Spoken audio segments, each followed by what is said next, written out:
Hello, my beautiful bookish friends. We are talking about this book, Kristy, Woodson Harvey's A Happier Life.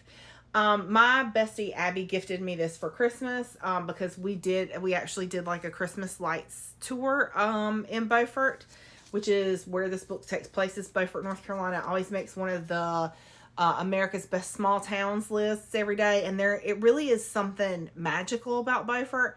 The first time I went there was years and years ago when I heard there was a pirate festival there, and I went and they had these like pirate ships and all these like sword fights, and everybody's dressed up in pirate gear. Like it was just it was a really unique experience, and I have never been there and not fallen in love with the place ever. I've been there probably a handful of times now, and every time I go I fall in love. I used to live in Greenville, and so I would make day trips to Beaufort because sometimes if you wanted to go to a beach that wasn't really crowded, you could literally just drive down to Beaufort in the morning and go to the ferry and be like, so which island's not crowded today?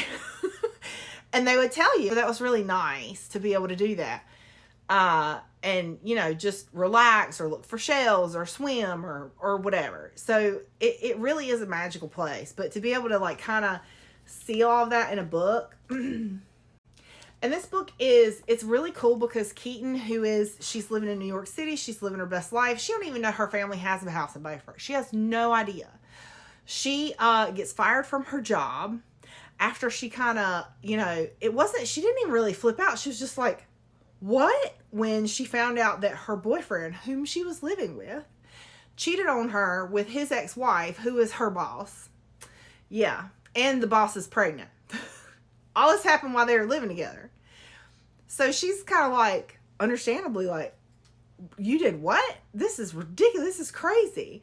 And, old girl's like, I mean, if that's the kind of attitude you're going to have, you're fired. Like, you should just leave. So she goes to her parents to be like, hey, yo, so can I stay here? And her whole family lives in New York. And her mom is like, well, actually, this is if you could go to Beaufort and get our grandparents' house or get your grandparents, our parents' house ready to put on the market. And they're like, what house? They had no clue.